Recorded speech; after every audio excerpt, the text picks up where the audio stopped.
Éternel notre Père et notre Dieu, en ce début de semaine, Père, je veux te confier tes enfants. Je te prie au nom de Jésus de te souvenir de leurs prières. Je te prie de te souvenir de tous ceux qui sont troublés, de tous ceux qui ne savent pas quoi faire, de tous ceux qui se trouvent comme un carrefour, Seigneur, et qui ne savent pas quel chemin emprunter. Je te prie au nom de Jésus de leur donner ton orientation. Je te prie, Seigneur Dieu Tout-Puissant, afin que tu accordes ta force, ta sagesse et ta vision à ceux qui ne voient devant eux que des obstacles, à ceux qui ne savent pas à quel saint se vouer, à ceux qui ne savent pas en qui se confier, parce qu'ils trouvent que ce qui se trouve devant eux est tellement grand, tellement impressionnant, comme une montagne, comme un Goliath devant eux, qu'ils n'arrivent pas, Seigneur Dieu Tout-Puissant, à mesurer. Et ils ne savent pas quoi faire pour passer à une autre étape de leur vie. Ils ne savent pas quoi faire, comment entamer cette nouvelle saison, comment gérer cette situation qui pour eux les dépasse. Je prie au nom de Jésus que, Seigneur, en cette nouvelle semaine, tu fasses grâce et que tu accordes à tes enfants ta sagesse et ta vision afin qu'ils voient le chemin que tu as préparé pour eux, ce chemin qui est caché, cette solution qui est cachée. Personne ne la voit, personne ne la connaît. Mais Seigneur, toi, tu as une solution pour tes enfants, tu as une solution pour ton peuple. C'est pourquoi je te prie au nom de Jésus-Christ de Nazareth que cette semaine, tu éclaires tes enfants, tu éclaires ton peuple. Je te prie au nom de Jésus-Christ de Nazareth que quelle que soit la situation que tes enfants vivent, je prie que tu les fortifies. Je prie, Seigneur, que tu les fortifies, qu'ils ne soient pas découragés, que, Seigneur, l'inquiétude ne prenne pas le dessus sur eux, que les soucis ne prennent pas le dessus sur eux, que, Seigneur, ils ne passent pas leur temps à contempler les obstacles, contempler la difficulté ou contempler le malheur, mais que, Seigneur Dieu Tout-Puissant, leur regard soit fixé sur toi, Seigneur Jésus-Christ de Nazareth, vers ton trône, Seigneur, toi qui es la solution, toi qui es la vision parfaite. Père, encore une fois, je te prie pour chacun de nous, pour chacun de ceux qui cherchent une solution devant ta face, pour chacun de ceux qui attendent à ce que tu débloques ce qui est bloqué. Et je prie au nom de Jésus que cette semaine, chacun puisse vivre ta gloire, chacun puisse vivre le déblocage auquel il s'attend. Que, Seigneur Dieu Tout-Puissant, cette semaine, tu ouvres les portes qui étaient fermées devant tes enfants. Je prie au nom de Jésus que tu donnes la solution à celui qui cherche une solution qui vient de toi. Donne la solution cette semaine à celui qui s'est confié en toi, afin que, Seigneur, il puisse sortir de cette situation et être réellement libre. Je prie, Seigneur, que cette semaine soit une semaine où tu te révèles à tes enfants, où tu donnes à tes enfants une vision nouvelle, où tu encourages tes enfants, tu fortifies chacun de ceux qui croient en toi, et dans le nom puissant de Jésus-Christ de Nazareth, qu'ils sortent, qu'ils voient la solution se produire. Au nom puissant de Jésus-Christ de Nazareth. Amen. Je suis l'évangéliste Davy Makosso du ministère de la révélation des fils de Dieu. Et la parole que le Seigneur nous donne cette semaine se trouve dans le livre d'Exode, au chapitre 14, du verset 10 au verset 18. C'est l'histoire du peuple d'Israël qui, après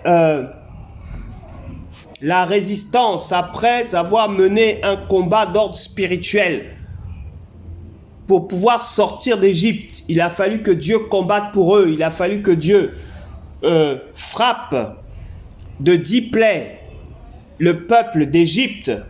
Il a fallu que Dieu opère de grands miracles afin que Pharaon accepte de faire sortir le peuple d'Égypte. Et voilà qu'étant sortis d'Égypte, ils se sont retrouvés devant la mer. Devant la mer, comme devant un obstacle, comme devant une impossibilité, comme devant un grand mur qu'ils ne pouvaient pas franchir, comme devant une situation qui effraie et qui fait peur, quelque chose dont on ne peut pas parler, mais on ne sait pas comment on va s'en sortir. Il arrive parfois que nous soyons dans la position dans laquelle nous nous trouvons. Pourtant, nous disons que oui, mais j'ai suivi Dieu. Oui, c'est pourtant le Seigneur qui m'a conduit là. Nous dirons oui. Dans la parole du Seigneur, dans ce passage, Dieu a conduit son peuple là. Il l'a conduit devant la mer. Il l'a conduit devant cette difficulté. Il l'a conduit devant cette montagne. Il l'a conduit devant ce grand obstacle qui paraissait infranchissable. Dieu voulait se glorifier. Et parce que Dieu voulait se glorifier, et parce que Dieu voulait délivrer définitivement son peuple de l'oppression des Égyptiens, de la pression des Égyptiens, des attaques des Égyptiens, alors Dieu a conduit son peuple à une limite, à un niveau où ils ne pouvaient plus rien faire, à un niveau où ils ne pouvaient plus régler les choses par eux-mêmes, à un niveau où leur sagesse, leur expérience, leur nombre de jours de jeûne ne pouvait plus changer quoi que ce soit.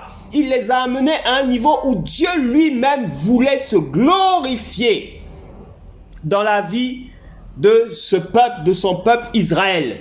Tu es peut-être arrivé à un niveau aujourd'hui où Dieu veut se glorifier dans ta vie. Que s'est-il passé ce jour-là? Au verset 10, chapitre 14 d'Exode, le Pharaon approchait. Les Israélites levèrent les yeux, et voici que les Égyptiens s'étaient mis en marche derrière eux. Et les Israélites furent remplis de crainte et crièrent à l'Éternel.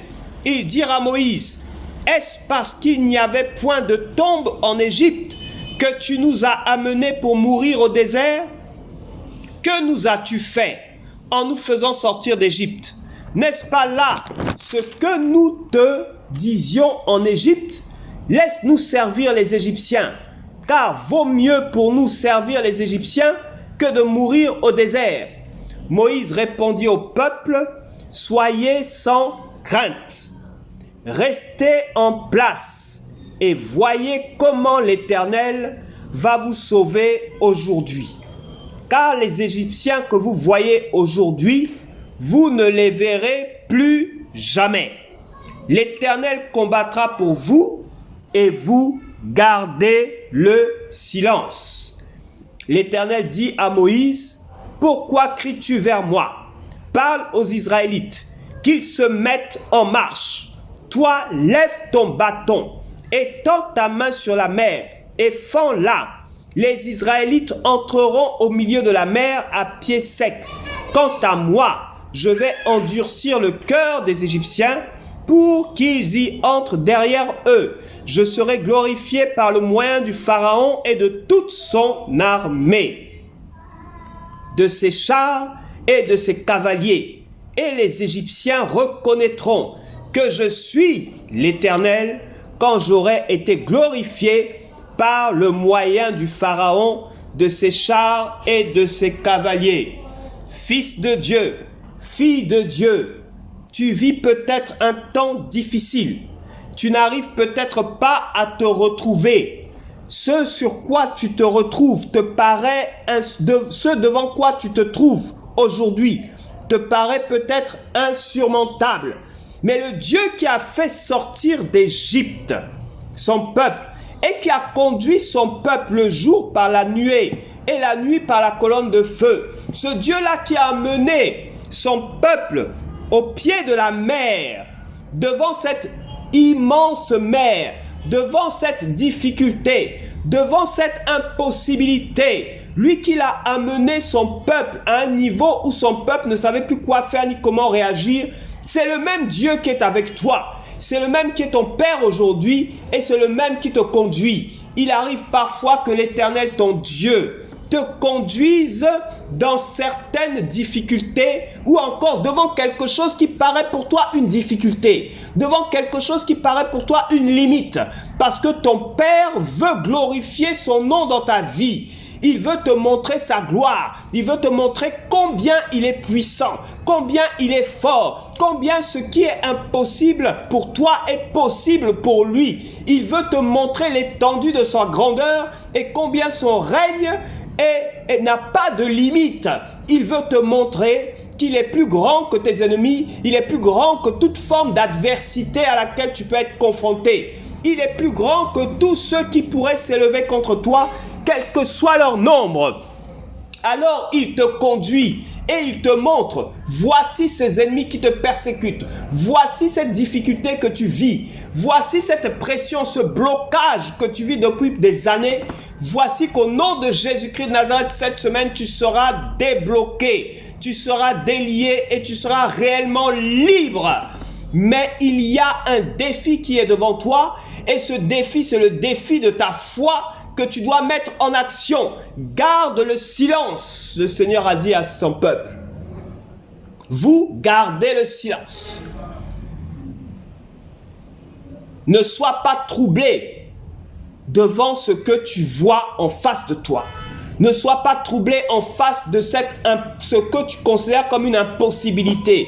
Ce n'est pas une impossibilité pour Dieu. C'est le moyen pour Dieu de glorifier son saint nom dans ta vie. Afin que tous ceux qui te voient et qui te regardent et qui t'observent, qui cherchent à voir comment tu vas t'en sortir, comment tu vas régler ce problème ou cette difficulté ou cette histoire, quelle solution tu vas trouver. Ils sont là, ils te regardent. Dieu veut glorifier son nom dans ta vie, afin que eux sachent et reconnaissent que tu as un Dieu, que quelle que soit l'adversité, les difficultés, les épreuves de la vie, ton Dieu t'en délivre toujours. Le malheur atteint souvent le juste, mais Dieu l'en délivre toujours. L'Éternel, ton Père, t'en délivrera toujours. Il l'a fait hier pour le peuple d'Israël. Il l'a fait hier dans ta vie. Il le fera encore aujourd'hui. Et demain encore, il le fera. Parce que ton Père ne change pas. Il ne t'abandonnera pas. Il ne te délaissera pas. Ce que tu vis est pour la gloire de Dieu. La mort de Lazare était pour la gloire de Dieu.